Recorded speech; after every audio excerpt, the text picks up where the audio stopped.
Thank you, gentlemen, for meeting with me today. Such a powerful movie. It was very moving. So many intersections of so many issues. Before we tackle them, a lot of artists create movies and films that depict pieces of their lives, pieces of stories they've been told. How much of this is rooted, what percentage would you say is rooted in your real life experiences?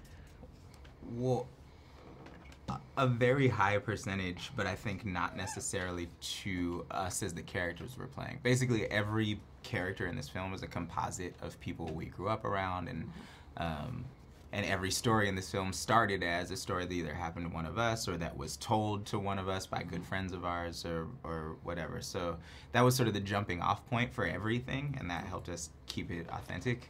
And then obviously things were adapted and tweaked for the sake of telling the story that we needed to tell. But you know, there is a lot of sort of augmented reality in this film. With the storytelling, gentrification is one of the topics that's tackled into the story.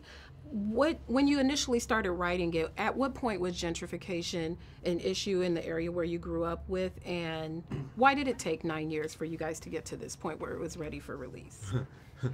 It wasn't because we were waiting 9 years. I'll tell you that much. We'd have made it 8.5 years ago.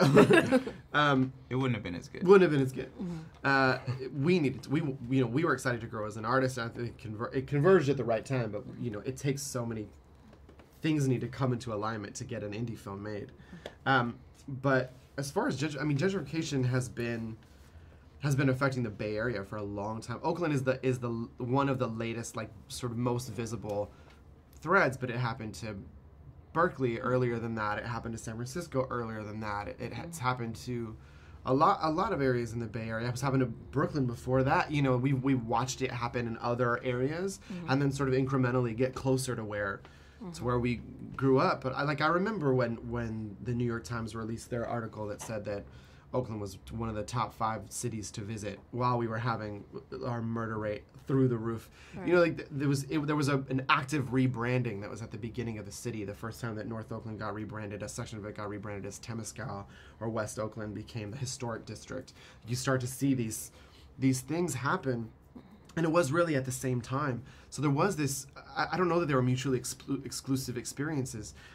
Police violence was becoming more present and ramping up, both in the way that it was covered and the way that it was happening, while an influx of people were coming in. And they have a relationship to each other. We police neighborhoods differently when there's a different population of people there.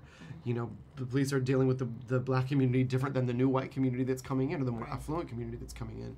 And so that really just has polarized the community in Oakland more and more and more over the last 9 years. Even when we were back home, I just kept saying, like, it feels tense, People are ready to be upset about this more, and I think we knew then that it was gonna, that it was becoming that, but it just became more and more relevant over time. Lastly, this is such a rich story placed in Oakland. It is a glaring eye onto the Bay Area and the region where you're from. Would you like people to receive it as a love letter, as a peer through the window? How would you categorize it? I don't know. People can receive it however they do. It's for sure a love letter for us. I mean, I think, and it's a time capsule a bit, because we definitely feel, and I think a lot of artists from the area feel, that 10 years from now it will be unrecognizable. So we wanted to catch it. Thank you, gentlemen.